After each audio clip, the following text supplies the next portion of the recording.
El principio fundamental de la ética es la afirmación de la vida. Es un principio material. Debo decirles que entre los filósofos hay siempre éticos, pero somos dos o tres en la Tierra que estamos afirmando un principio material de la vida de manera universal. El posmodernismo nos dijo que había que disminuir las pretensiones teóricas de la razón y no hay universalidad, sino un discurso fragmentado y débil. No, hay un principio universal que vale para toda la humanidad, todas las culturas y en todos los tiempos, que es: no puede haber un acto bueno o una institución justa si no se afirma en primer lugar la vida. Luego viene el consenso y luego viene la factibilidad y luego viene en primer lugar los oprimidos. Pero el principio principal de la ética y la política y la economía y toda la ciencia es la afirmación de la vida.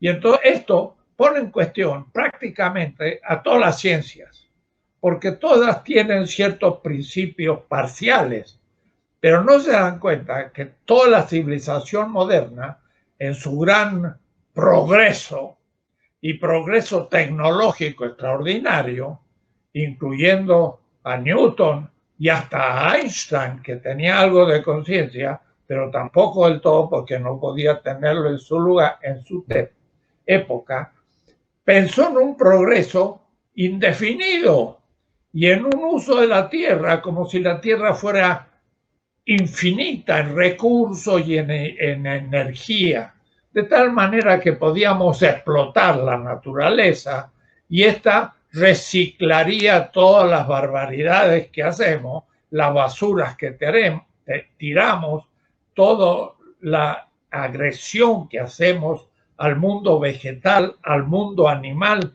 y a buena parte de la humanidad, y total, todo eso se recicla.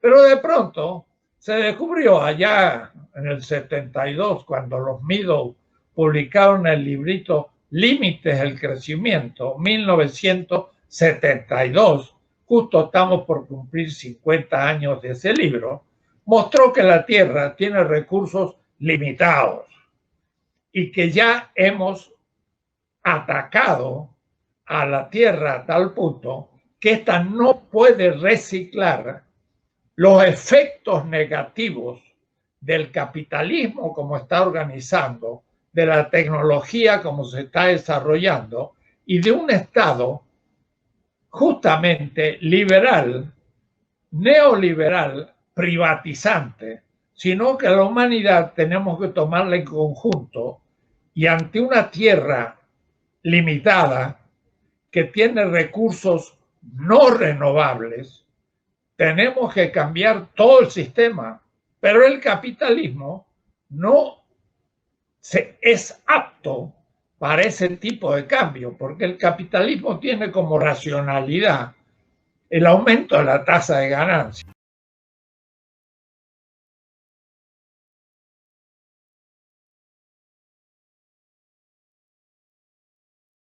Del líder de la comunidad indígena y líder espiritual del resguardo indígena del municipio de Chía, Cundinamarca, en donde pues habitan una comunidad indígena desde hace ya muchos años, es territorio de indígenas, territorio de resguardo indígena amparado por la ley, y su líder indígena y su líder espiritual, José Manuel Socha Sánchez, nos acompaña hoy en estos micrófonos.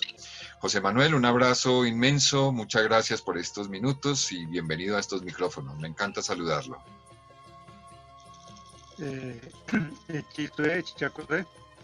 Y José Manuel, Cuicamuisca, Resguardo Indígena de Chía.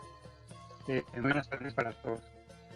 Y para ustedes, Luis Fernando, de verdad me alegra poder contar con su amistad desde aquí, desde el Resguardo Indígena, y lo autorizo para que me pueda grabar y difundir este trabajo tan importante para todos nosotros y para usted. Muchas gracias, José Manuel, muy amable. Bueno, el propósito de este diálogo es conocer un poco las impresiones desde la comunidad indígena acerca de las políticas de inclusión que tiene Colombia, que tiene Cundinamarca y que tiene en este caso el municipio de Chía. Desde la comunidad indígena, ¿cómo se sienten ustedes? ¿Incluidos en las políticas sociales? ¿Discriminados en las políticas sociales? ¿Y cómo ha sido la experiencia desde la comunidad indígena y desde el resguardo indígena? Bueno, para nadie no es un secreto que a nivel nacional las comunidades indígenas hemos sido bastante y seguimos siendo bastante discriminadas, ¿no? No nos tienen realmente en cuenta en las políticas que tienen que ver con nuestras comunidades, con nuestros pueblos. Hay pueblos indígenas que están en el total abandono. Esto es algo que nos está afectando a todos nuestros pueblos indígenas, no solamente al resguardo indígena de Chía, sino a todos los pueblos colombianos. Y yo diría que más allá, porque esto no está pasando solamente en Colombia, está pasando a nivel mundial, en donde esa discriminación hace que esas políticas de las que hablan nuestros gobiernos no sean tenidas en cuenta, o no las tienen en cuenta para nada, ¿sí? A nivel departamental, pues yo diría que en cuanto a esas políticas de las que nos hablan, realmente pues como si no existieran. Si uno mira, digamos, realmente el plan de desarrollo del departamento, vemos que por ningún lado aparecen los pueblos o comunidades indígenas. No somos tenidos absolutamente en el plan de desarrollo. Y ese es un deber y un derecho que tenemos nosotros los pueblos indígenas de ser incluidos en los planes de desarrollo, pero no vemos que eso esté sucediendo, digamos, por lo menos en el plan de desarrollo departamental. Hay cosas muy por encima, muy que no tienen nada que ver con lo que nosotros reclamamos, que es el derecho a la educación, a la salud, a la cultura, a el mantener vivas unas raíces, ¿sí? A mantener viva nuestra ley de origen, a mantener viva nuestra cosmovisión. Entonces nos da cuenta que no está pasando ni está sucediendo.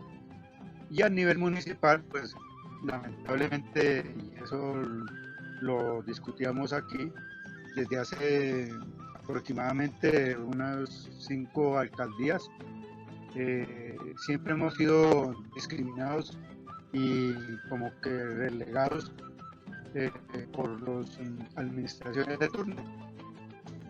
Contémosle a nuestros televidentes a qué comunidad pertenece usted, cuántos miembros son los de su comunidad que habitan en el resguardo indígena de Chía y cuáles son los problemas que más los aquejan en este momento como comunidad dentro de un municipio del territorio colombiano.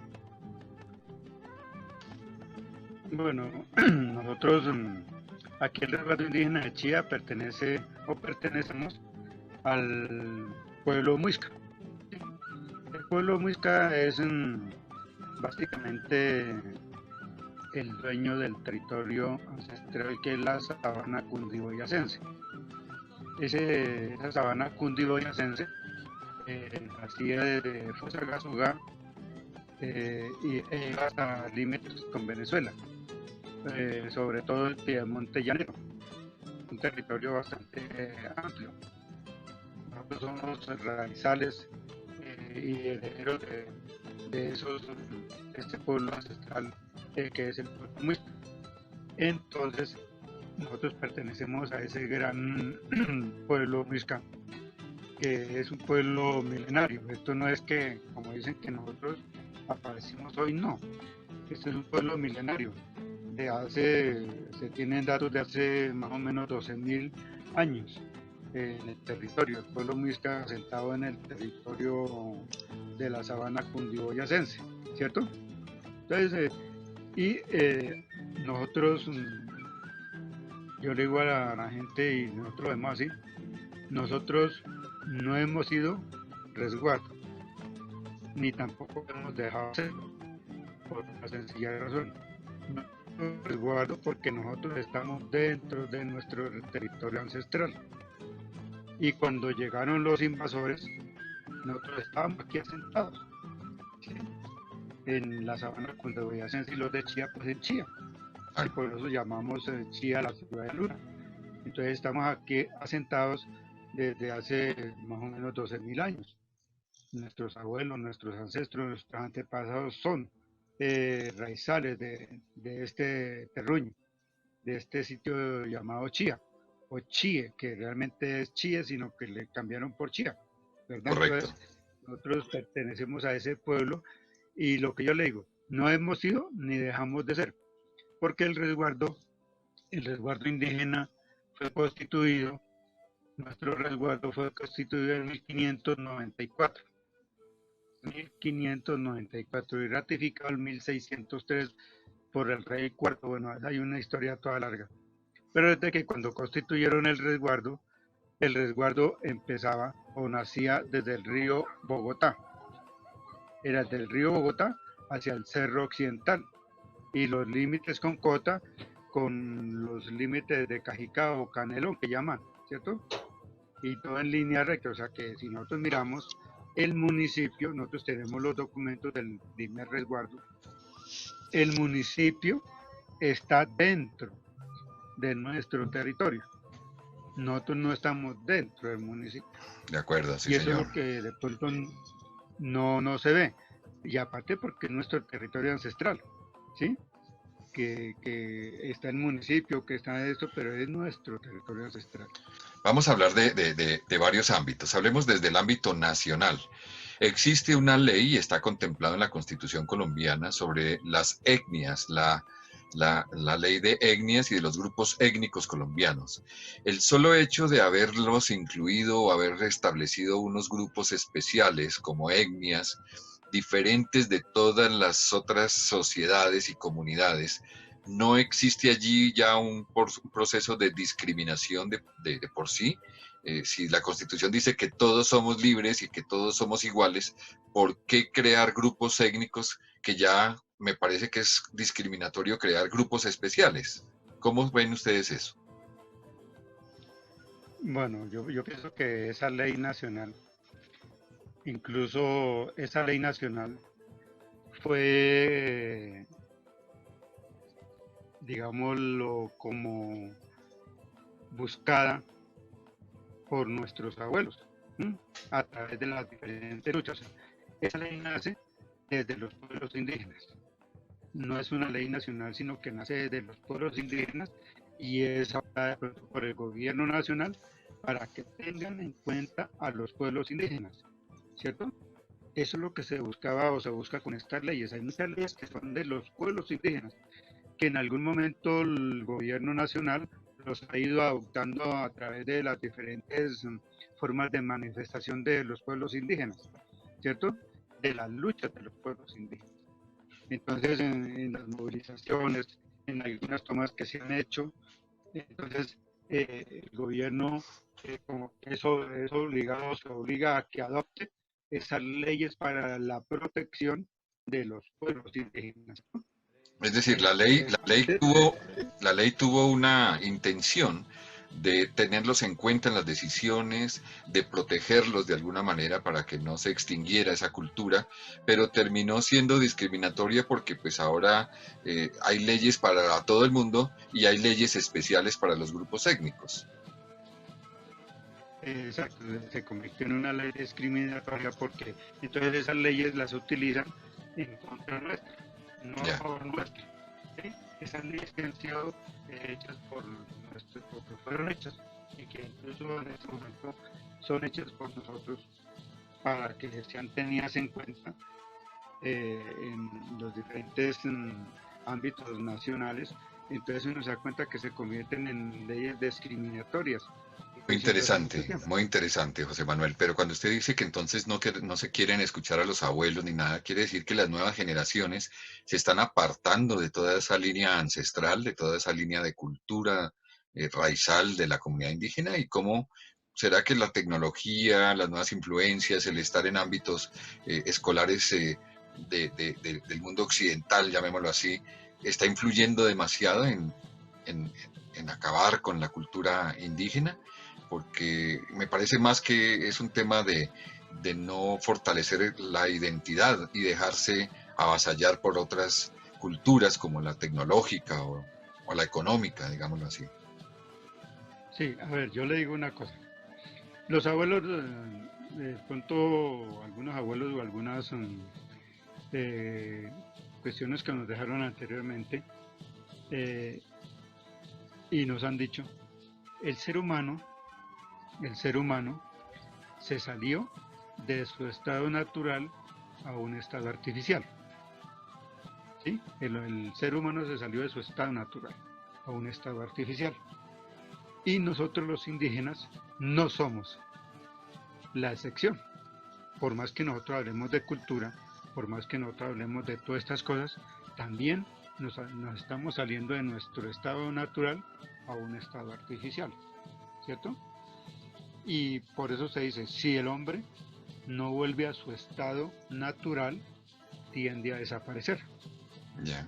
Y así le pasa lo mismo a los pueblos indígenas. Si no volvemos a nuestro estado natural, tendemos a desaparecer y eso es lo que está sucediendo.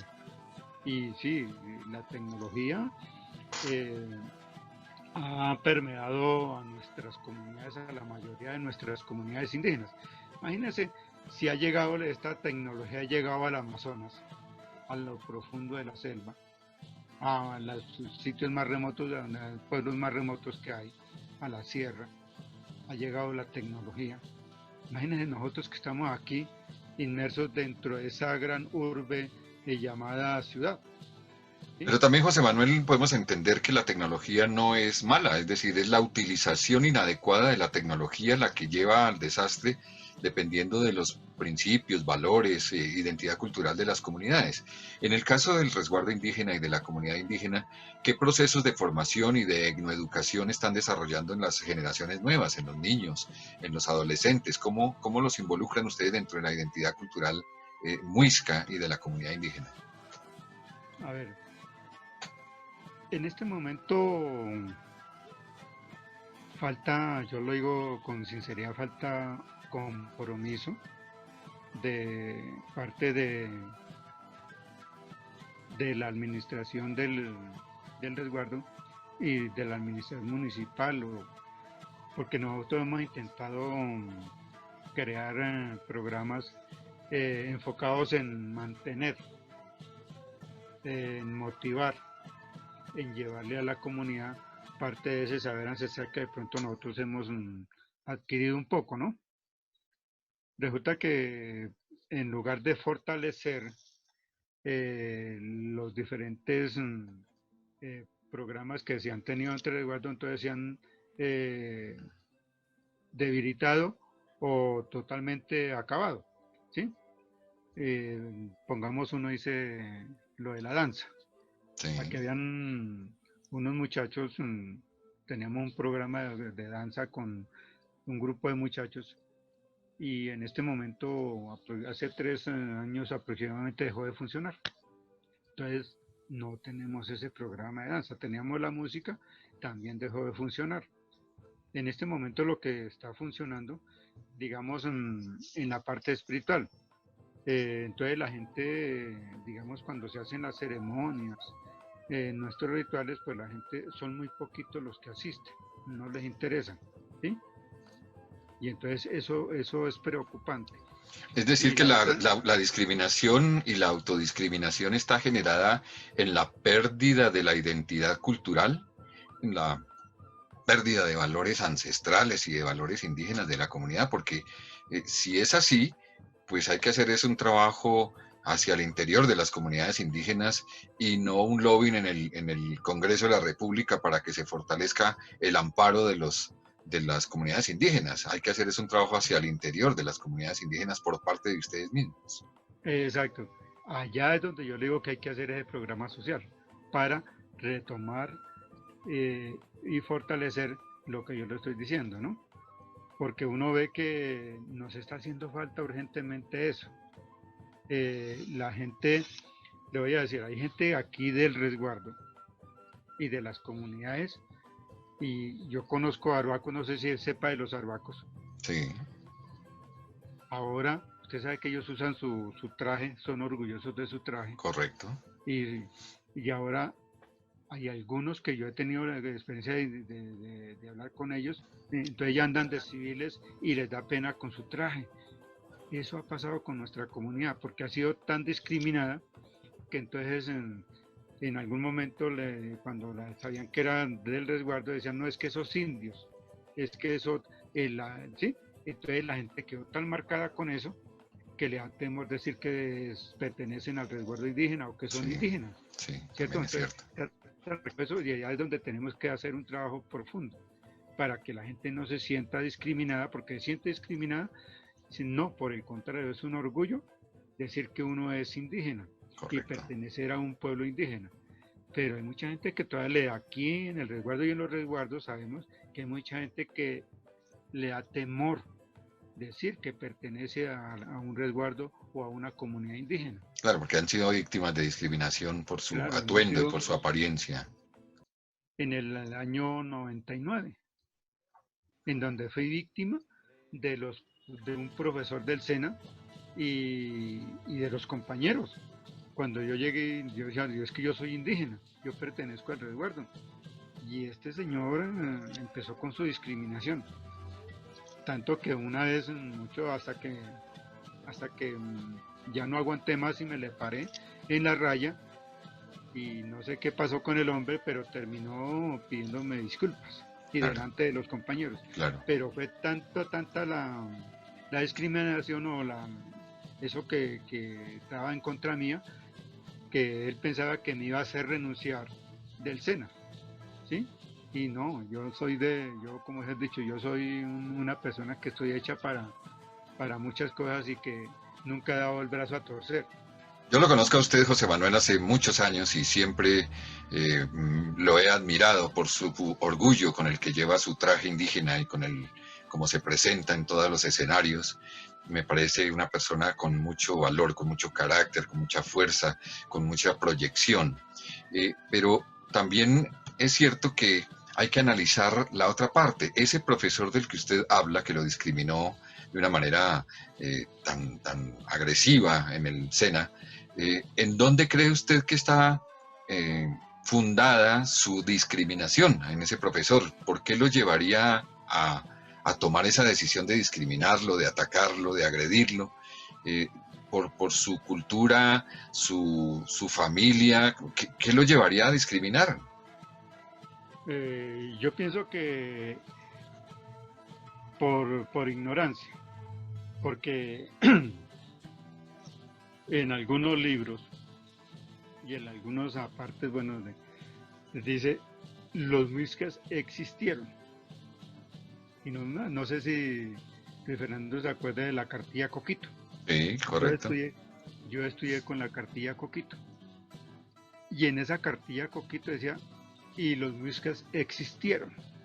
Y en muchos libros dicen, y los muiscas existieron. Todavía escritores en este momento y grandes, eh, como dijera, catedráticos, Pensadores.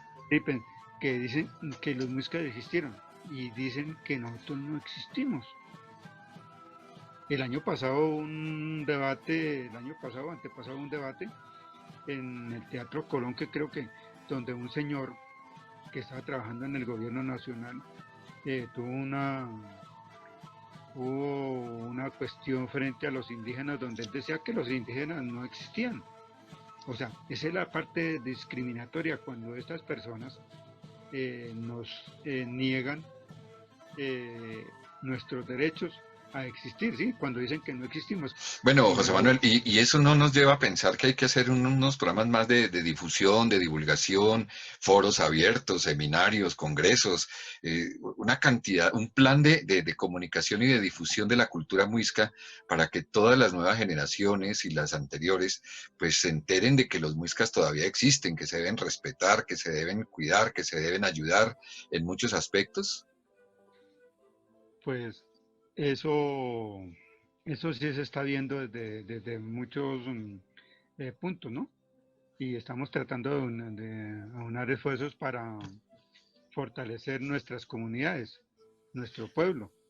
Y sí queremos hacer eso, que la gente sepa Pero también me he quiénes dado son. cuenta, y también lo digo con conocimiento de causa, que cuando queremos hacer un reportaje, cuando queremos hacer una entrevista, cuando queremos hacer resaltar algunos aspectos de la comunidad indígena, hay resistencia, hay que pedir autorización, hay que pasar ciertos filtros, con alto riesgo de que le digan a uno que definitivamente no quieren tener ninguna difusión y ninguna divulgación de su cultura.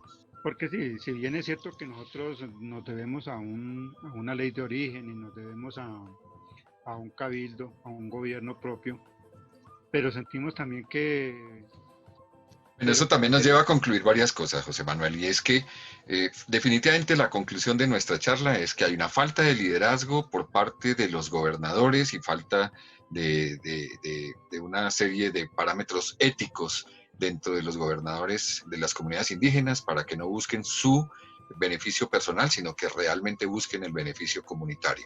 Y segundo, pues la desinformación o la que podríamos llamar, usted lo mencionó también, la ignorancia del pueblo, hace que no se preocupen por mantener su identidad cultural, por creer lo que, o acatar lo que dice el gobernador a cambio de algunas prebendas, y terminan siendo segregados, autodiscriminados o discriminados, como en el caso del profesor del SENA, porque no hay una identidad cultural que se esté promoviendo y que busque un respeto en el resto de la sociedad.